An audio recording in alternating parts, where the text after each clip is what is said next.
Hey guys, so I had this filmed on an actual camera and I was going to edit it and make it all fancy, but then I looked at the quality and oh my gosh, that camera is so old apparently, and I didn't even realize it, but the quality was terrible.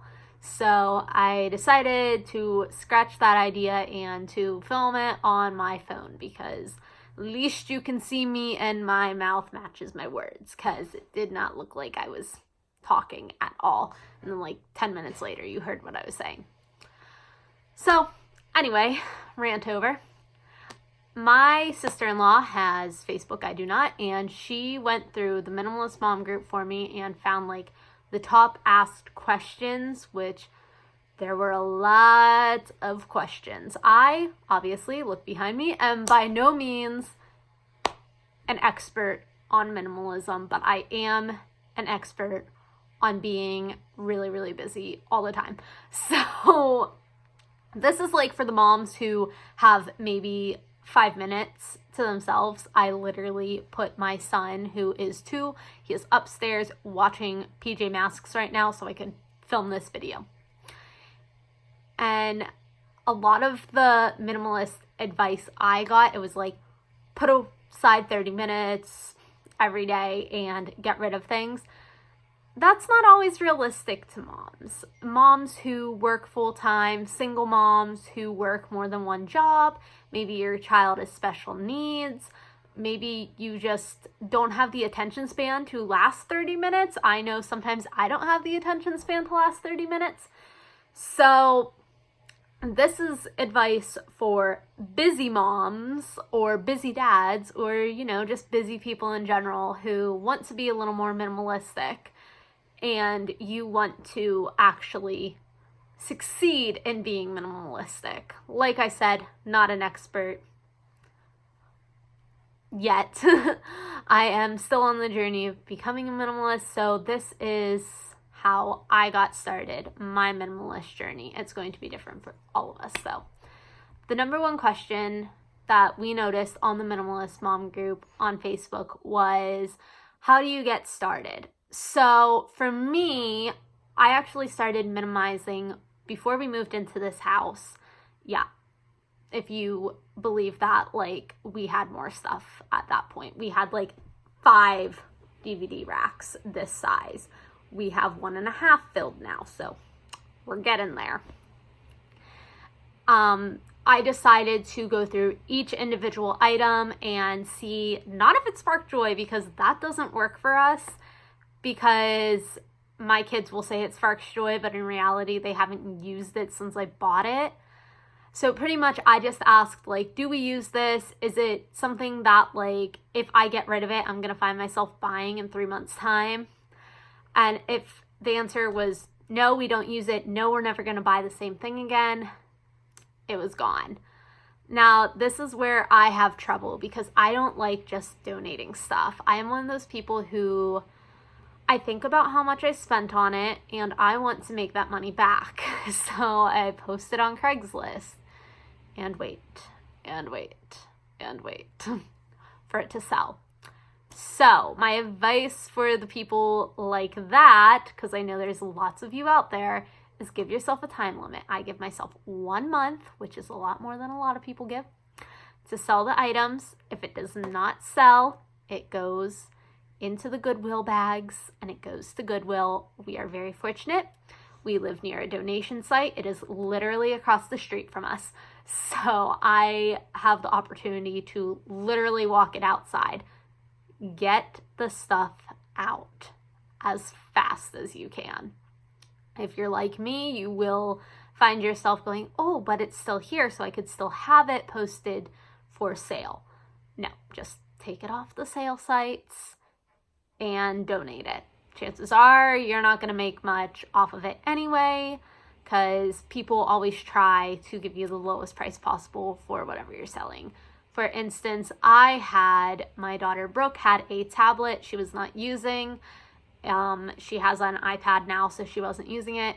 I bought it for over $50, so I was selling it for $25, which I felt like was a good deal. Some guy offered me $5. I was like, haha, you're cute. No. So know your prices if you're gonna be selling stuff, and be careful while you're doing that. My other piece of advice would be to decide what minimalism means to you, because for me, it was making my life more functional and easier and less hectic, because I am a single mom of 4 kids that are all very busy. They're all in some kind of sport. They're involved with church. They're involved with scouts. They're in all these things. So I didn't have the time to do like 6 loads of laundry a week. I don't have time to clean all these things and dust all these things. So if it was taking up space and it was making a mess and you don't use it, just get rid of it. That was like my thought process. But if you're going to be an ultra minimalist and you want less than 1,000 items in your house, more power to you. You're going to obviously have a different path than I did, because my path was like, boom, right there, because I just wanted to make my life easier. And it was easy to do that. It wasn't like I was counting each clothing item my kids have, which is going to be a whole video in itself on how to deal with kids' clothes, because I got my boys down to a science, but my girls, nope, don't understand clothes at all, apparently.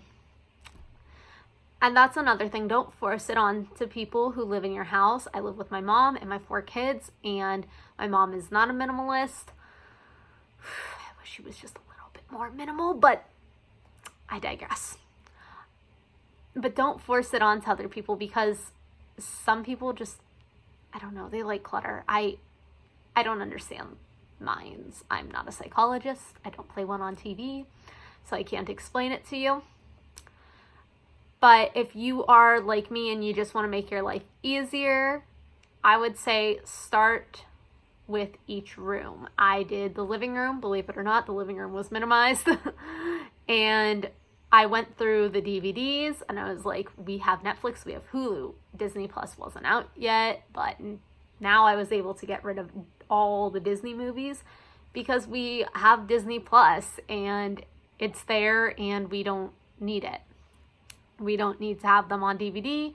We have them on digital and it's fine. But obviously there are some movies that I want to keep. All the Harry Potters, for example, never parting with those. But just go room to room. A lot of people will tell you to like start with the bathroom because it's the easiest. But if that's not the room you want to start with, don't feel pressured to start with it. As for the KonMari method, a lot of people will tell you to use that method. It does not work for me. The holding up each individual item and saying, does it spark joy, just doesn't work, because things don't spark joy to me personally. Like bras, underwear, they don't spark joy, but I need them. My school computer, yeah, definitely does not spark joy to me, but I need it. Textbooks, same thing. So my opinion as someone who did not study minimalism professionally, a lot of people claim they did, but I don't think that's real. Look at the things you have in your house. Are they something you could live without? That's my advice for that. It's not hard to start the minimalism journey. It's hard to stay on the minimalism journey because you get to your kids' birthdays, you get to Christmas, you get to Easter. You have friends who give you hand-me-down clothes or hand-me-down toys, and you don't want to seem ungrateful, so you keep a lot of that stuff. Don't feel like you're being ungrateful by getting rid of stuff that people gave you. They gave it to you to see if you would like it. And a lot of times, for my friends at least, they gave it to you because they're too lazy to go to community aid. And you can trash me for saying that all you want. My one friend literally told me she didn't have the time or patience to sell it. So if I wanted to sell something, I could. And she was giving it to me to do what I wanted. She just didn't have the time or energy to do it. So don't feel bad about getting rid of those things, especially if it's like kids' clothes. Kids grow so fast. Like, your friends aren't going to be like, oh, where's that outfit I gave you 3 years ago? They're just going to assume your kid grew out of it. Same with toys. Kids' interests change so quickly. Right now, my son is obsessed with PJ Masks and Toy Story. I know in a month and a half, oh, now that I think about that, it better not be that way because that's a lot of his Easter stuff. But anyway, in like a month and a half, his interests are going to change. He's going to be into something completely different. And that's okay. That's just how it works. And it works that way with adults too. If you are shorter than your friends, like I am, you might get hand-me-downs yourself. And it's perfectly fine to donate the hand-me-downs your friends give you. If it doesn't match your style, if it's not something you would wear, if it's something you have already, I run into that a lot, it's okay to donate it or even find someone else who needs those items. It's perfectly fine to let go of those things. So don't feel pressured into keeping things. It is perfectly fine. And you will be okay. And I promise, 9 times out of 10, you will not run into anyone who asks where the item is. I've only ever had one person ever, and that was my aunt, ask where something was that she gave me. And I was probably like 12 when she gave it to me, and I was 15 when she asked. So I was just like, I don't even know what you're talking about. But I will say it does happen, and you can address those issues how you please. I would just be honest and be like, we didn't need it, or we found someone who did need it, or whatever the case may be. Just be honest with them and tell them, like, I didn't need it. Don't say you didn't want it, because that sounds rude. Phrase it nicely, but I promise it is okay. So yes, just look through your items, see what you need, set a timer if you have to. I try to give myself 30 minutes a day to clean anyway. Play some music. That's a big piece of advice I have, because it seems like less of a chore if you have music going. I don't know why. I think they said like your mind works faster too if you have music going. So try that. It might work for you, it might not. But those are my pieces of advice from one former hoarder, hopefully soon more minimal than I am, person to you. Take what I say with a grain of salt, because I didn't study this, but that is my advice. So good luck decluttering.